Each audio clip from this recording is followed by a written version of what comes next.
en finir avec l'obésité et le tout facilement. Ça fait longtemps que je vous ai rien posté. Je me prenais trop la tête sur la forme. On va reprendre quelque chose de plus simple parce que ce que je veux finalement, c'est pas avoir des milliers de vues. Je m'en cogne.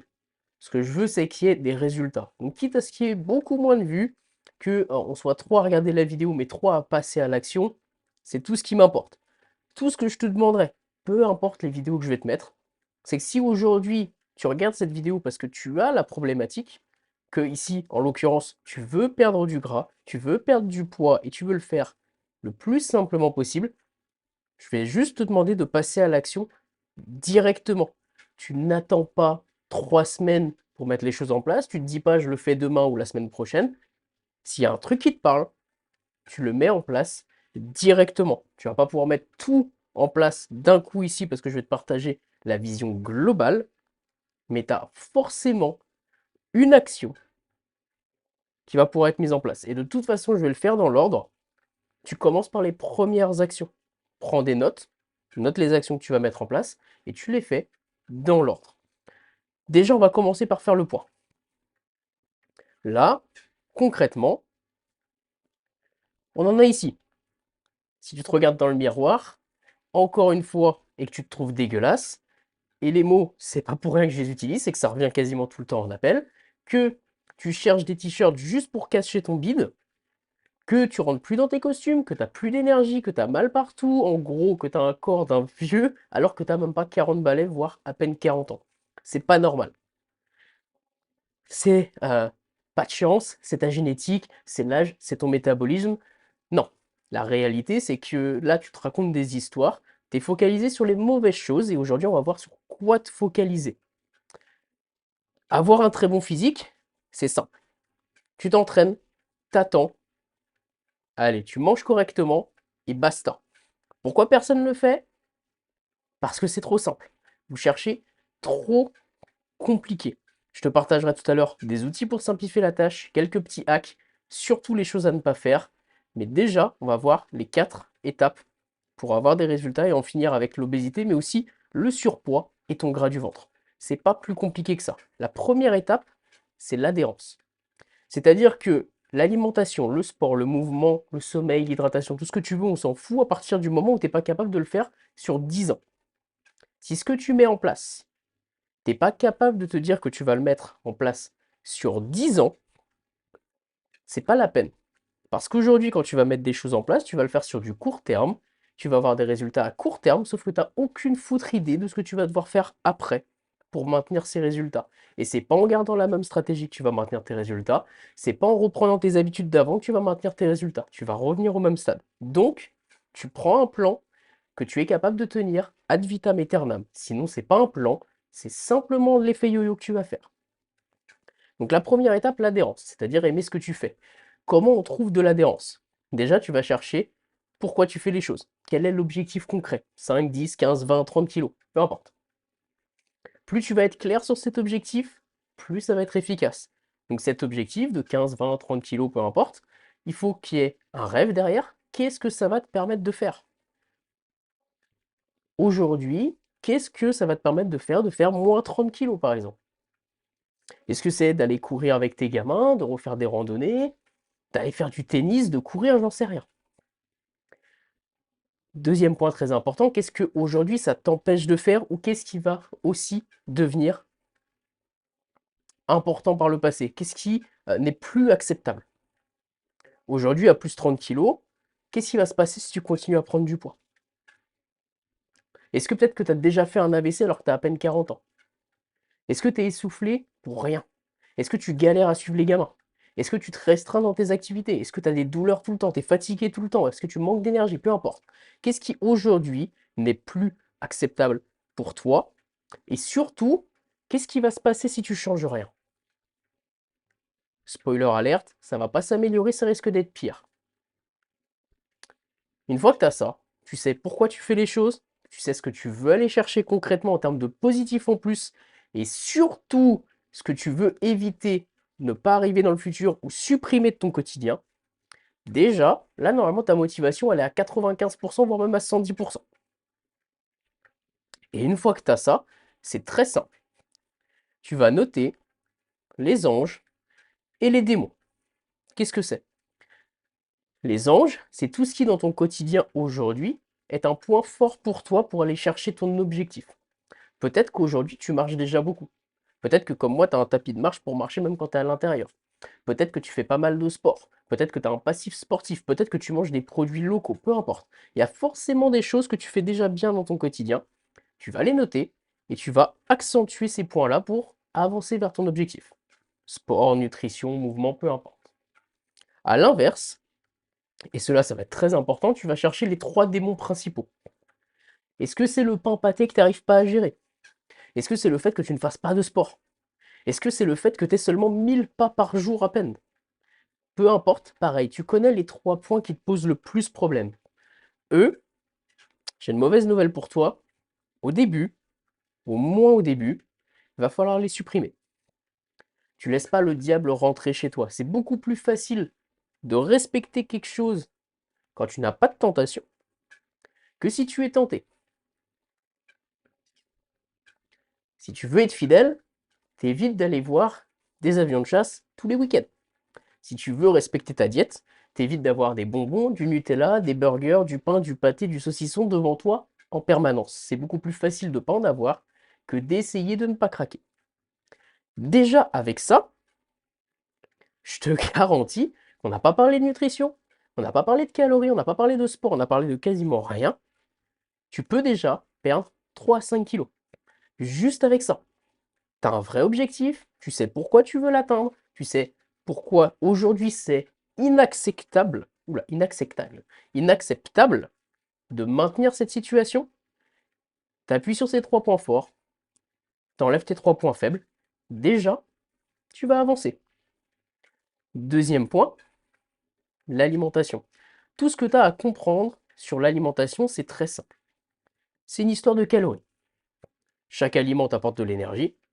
Cette énergie est utilisée par le corps pour te faire bouger. Si tu en as plus que nécessaire, tu la stockes en graisse parce que c'est le seul moyen qu'il en a. Et c'est très bien. C'est ce qui te permet de survivre à l'hiver. C'est ce qui te permet de survivre aux famines. C'est ce qui te permet d'avoir de l'énergie si tu n'as pas à bouffer. Aujourd'hui, tu ne devrais pas crier famine. Jusqu'à preuve du contraire, si tu veux perdre du poids, c'est que tu as de la marge. Donc, ce que tu veux, c'est juste créer un gap entre ces 2 points. Comment on va faire? Tu vas tout simplement adapter tes assiettes. Dans un premier temps, ne te prends pas la tête. Ton assiette, tu mets un maximum de légumes à chaque fois. Un quart de ton assiette, c'est une source de protéines. Un quart de ton assiette, c'est une source d'énergie, de féculents. Pourquoi un quart de protéines dans ton assiette? Tu peux pas le créer si tu n'en manges pas. Et c'est ce qui va réparer, oui, ta masse musculaire, Jackie, mais surtout ta peau, tes cheveux, tous tes organes se réparent grâce aux protéines que tu apportes. Viande, poisson, œufs, fromage blanc, tu fais avec ce que tu digères, légumineuses, etc. Pas plus de prise de tête. Et dernier facteur, la qualité. Moins les aliments sont transformés, plus ton corps va avoir besoin d'énergie pour les digérer, mais surtout plus cette qualité d'aliment va te permettre de récupérer des nutriments. Donc dans l'idéal, tout ce que tu peux récupérer déjà dans un premier temps brut, c'est très bien. Si tu peux les récupérer locaux, c'est encore mieux. Le but, c'est pas de te frustrer et de manger que ça, mais c'est de comprendre que plus l'aliment arrive brut dans ton assiette, meilleure la qualité sera. Et ensuite, tu vas chercher la qualité de est-ce que c'est quelque chose de plutôt local? Est-ce que c'est quelque chose qui vient de je sais pas où dans le monde? Mais priorité, tes calories, tes protéines, basta. Ensuite, le mouvement. Tu vois qu'on n'est toujours pas au sport. Le mouvement. Le corps humain, il est fait pour bouger. Si aujourd'hui la plupart des gens se sentent mal, manquent d'énergie, sont déprimés, ont des physiques nuls, on va pas se mentir, c'est simplement parce qu'on ne bouge plus. La plupart des jobs sont sédentaires. Même moi, je suis coach sportif, je suis obligé d'avoir un putain de tapis de marche chez moi pour faire un peu plus de pas. Parce que sinon, je peux passer la journée derrière l'ordinateur. Donc le mouvement, la première étape, c'est déjà de savoir combien de pas tu marches par jour. T'entends, oui, il faut 10 000 pas par jour. On s'en fout, ça. Si aujourd'hui tu es à 2000, passer à 3000, c'est déjà cool. Puis tu passeras peut-être à 4000, et ainsi de suite, et ainsi de suite. Augmente simplement progressivement ta marche, en sachant que plus tu as de pas par jour, plus ça va être facile de perdre du gras. Mais on en reparlera plus tard. Ensuite, dans le mouvement, tu as juste à être debout des fois. Si tu peux te lever tous les 5 minutes, si tu peux passer tes calls en étant debout, si tu peux travailler sur ton ordinateur en étant un peu plus debout, ça te rajoute de l'énergie dépensée chaque jour. Pareil, bouger pendant tes appels, etc. En fait, c'est d'organiser tout ce que tu peux autour de toi pour bouger un peu plus dans ta journée, bouger entre tes séries d'entraînement, etc., etc. Le but étant surtout de faire bouger ton corps. Plus tu vas bouger, plus tu auras d'énergie. Ça paraît paradoxal, mais avant que la courbe mouvement diminue ton énergie, il va falloir y aller. Je peux te le garantir, je l'ai fait ce week-end, je me suis tapé quasiment 30 000 pas dans la matinée et je commençais à peine à être fatigué, j'avais juste un peu faim. Une fois que j'ai mangé, j'étais reparti. Dernier point, le sport. Je t'ai mis quelques exemples. Principalement sur le côté si tu as un fort surpoids, mais pas que. Dans un premier temps, ce que tu aimerais avoir, c'est 3 séances de musculation. Pourquoi? Ce que tu veux, c'est pas devenir bodybuilder, tu as le temps de le voir arriver. J'ai des perfs que tu auras sûrement jamais, et pourtant, regarde, j'ai pas un physique énorme. Et pourtant, j'avais 130 au développé couché, j'avais 170 au squat, et j'avais quasiment 200 au soulevé de terre. Et pourtant, j'avais quasiment le même physique. T'as de la marge. Musculation, ça va te permettre de protéger tes articulations, ça va te permettre d'avoir de la forme, ça va te permettre de brûler plus d'énergie à long terme. Plus tu es musclé, plus tu dépenses d'énergie au repos. Simple et efficace. 3 séances, c'est largement suffisant pour commencer, même 2 si t'en fais pas du tout. Du cardio autoporté. En fait, plus tu vas avoir un fort surpoids, plus je t'invite à avoir du cardio autoporté. Natation, elliptique, vélo, en fait tout ce qui va protéger tes articulations sur les genoux parce que tu as déjà beaucoup de contraintes. Aller courir alors que tu es en fort surpoids, c'est stupide. Et enfin, une dernière séance de HIIT, ça peut être cool. Donc là, tu vois, si tu fais 2, une, ça t'en fait 4 dans la semaine. Pas besoin qu'elle dure des heures d'ailleurs, hein. Une demi-heure, 20 minutes pour commencer, 1 heure grand maximum, c'est largement suffisant. De HIIT, c'est-à-dire que là, tu veux développer plus le côté cardiovasculaire. Quand je te parlais de cardio autoporté, c'est niveau marche. C'est tranquille. Quasiment pas d'intensité. Presque pas une goutte de sueur. C'est bouger en étant autoporté pour juste soulager tes articulations. Et une séance de HIIT, pareil, plus tu vas être en surpoids, plus je t'invite à être autoporté. Moins tu es en surpoids, plus tu peux te permettre d'aller sur de la course à pied, des choses qui vont impacter tes articulations. Là, par contre, le but, c'est par exemple de faire quelque chose de très simple, 30 secondes d'effort intense, 30 secondes de très soft, voire d'arrêt où tu marches. Et là, le but, c'est justement de jouer sur tes battements de cœur et ta capacité à récupérer. Même pas forcément ta capacité d'effort, mais ta capacité à revenir à un niveau standard rapidement. Parce que ta santé, elle est grandement impactée par à quelle vitesse tu es capable de faire redescendre ton cœur. Et à quel point tu es capable de le faire monter. 2 séances de musculation pour commencer, très bien. Une séance de cardio très facile autoportée. Et une séance de HIIT pour aller bosser un peu plus ton cœur. Évidemment, en fonction de ce que tu aimes, etc., tu peux mixer un peu tout ça. Tu peux l'avoir dans les mêmes séances. Tu peux avoir 3 séances de musculation, avoir une petite partie cardio à la fin. Enfin, tu es libre. Ce que je veux que tu comprennes sur le sport, c'est que tu es libre. Tu fais ce que tu veux à partir du moment où tu vises pas d'être le champion dans une discipline, sur une compétition, sur une course, dans un domaine. Fais déjà ce que t'aimes. On en revient à là. Le plus important, c'est de bouger. C'est pour ça que c'est avant le sport. Bouge. Sport co, tout ce que tu veux.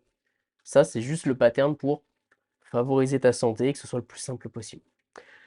Maintenant, on va voir quelque chose de très important, c'est surtout ce que tu ne dois pas faire. La liste, elle est non exhaustive, mais je t'ai noté les 3 pires choses. Vouloir manger moins et bouger plus. C'est pas ça pour perdre du poids. Je te l'ai dit tout à l'heure, oui, il faut créer un déficit calorique, il faut manger moins que ce que tu dépenses, mais ça ne veut pas dire manger moins et bouger plus en même temps. Ça, c'est la première erreur que la plupart des mecs font, un peu moins les nanas, surtout les mecs, parce que par ego, tu dis, bah attends, je mange moins, je bouge plus, je vais fondre comme neige au soleil. Oui, dans un premier temps. Sauf que ton corps, il est pas con. Qu'est-ce qu'il veut? Il veut une homéostasie, il veut être stable. Il veut être à un niveau d'équilibre. Donc si tu passes de, tu étais légèrement calorique, tu avais un peu plus d'énergie, tu stockais du gras, il était content, bref, il yoyotait un petit peu à essayer de monter tranquillement, mais ça bougeait pas trop. Et là d'un coup, tu lui mets ça d'énergie, ça de mouvement. Là, il pète les plombs. Il pète les plombs, c'est une balance et il va faire en sorte que tac tac tac tac tac tac tac tac tac. Tu auras envie de manger plus, tu auras envie de bouger moins. En fait, c'est ça le gros piège. C'est pas spécialement que tu vas bloquer parce que tu crées un gros déficit calorique et que ça va vite. C'est que ton corps, il va devenir plus économe, tu vas moins bouger. Tu vois, typiquement, depuis tout à l'heure, je bouge, j'ai mes mains qui bougent pendant que je parle. Parce que je mange suffisamment de calories pour que mon corps se dise que c'est ok, je peux dépenser de l'énergie bêtement, balader mes bras dans tous les sens. Je t'assure que quand j'ai fait des sèches plus violentes, j'avais pas envie d'aller marcher, j'avais pas envie de m'entraîner, j'avais pas envie de sortir, je bougeais plus les mains. Et tu le vois assez facilement, ça.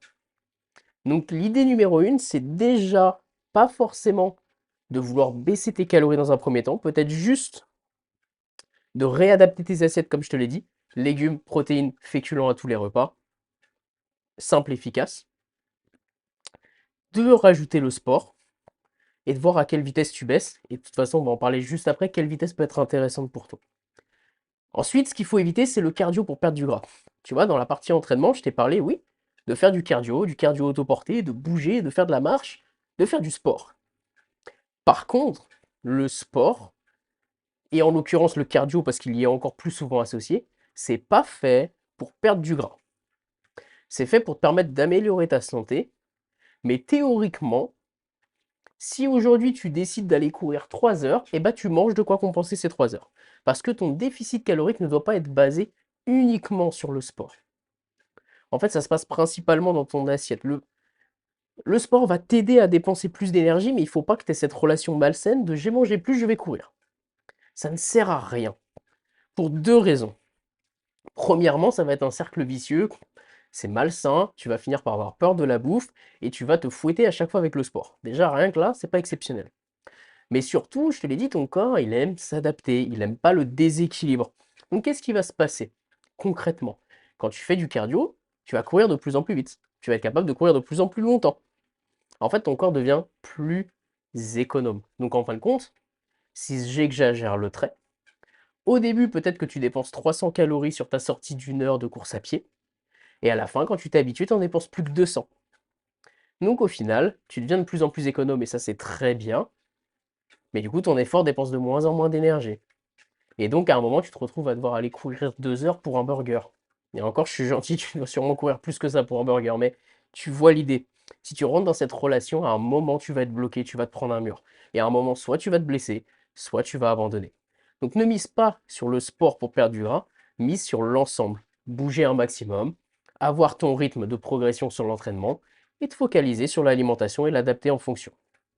Et d'ailleurs, on va en parler juste là.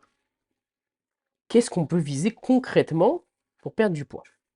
En fait, si tu perds 1% de ton poids actuel par semaine, c'est déjà une perte de gras très rapide. Admettons que tu fais 100 kilos, tu perds 1 kilo par semaine, ça t'en fait 4 par mois, c'est déjà énorme. Et tu fais 100 kilos. Donc quand t'en fais moins, quand t'en fais 80, bah, tu perds pas plus de 800 grammes par mois, par semaine, pardon. Ce qui te fait 3,5 kg à peu près, etc. Et t'as pas à te prendre plus la tête que ça.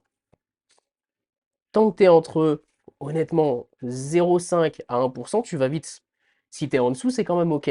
En fait, ce que tu dois prendre en compte, c'est que tant que ça descend, j'ai envie de te dire, c'est cool. Même si c'est 300 grammes par semaine. 300 grammes par semaine, ça représente 1,2 kg à la fin du mois. C'est pas rien. Et je vais même te donner une astuce, c'est qu'à la limite, en dessous les 10 kilos à perdre, tu veux pas spécialement aller vite. Quand tu as 30, 40, 50 kilos à perdre, effectivement, il y a une notion qui rentre en jeu en termes de santé qui est importante, c'est que tu dois perdre du poids rapidement pour ta santé.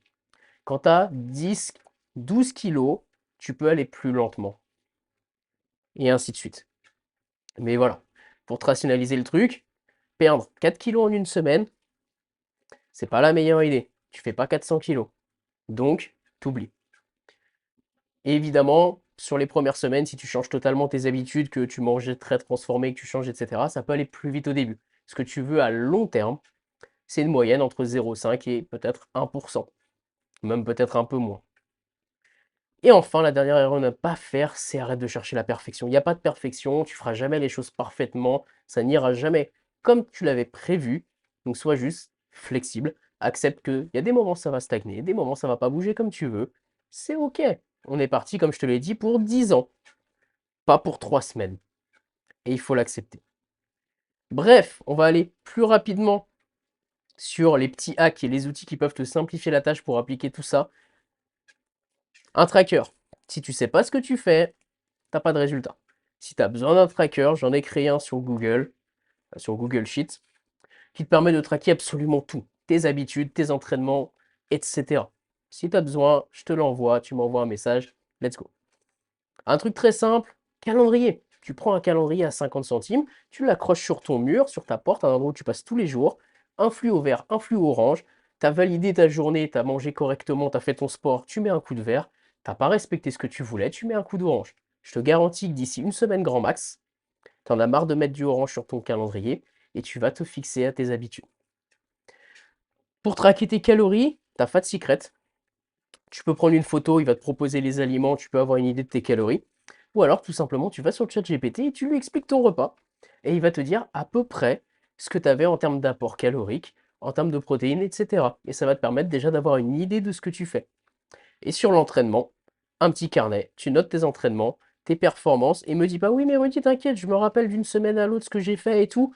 Que dalle, te fous pas de ma gueule, ça fait 10 ans que je m'entraîne, je suis incapable de me rappeler déjà de la séance d'hier. Donc tu prends un carnet, tu notes tes séances, tu notes tes performances, tes charges, tes reps, ton cardio, tout ce que tu veux.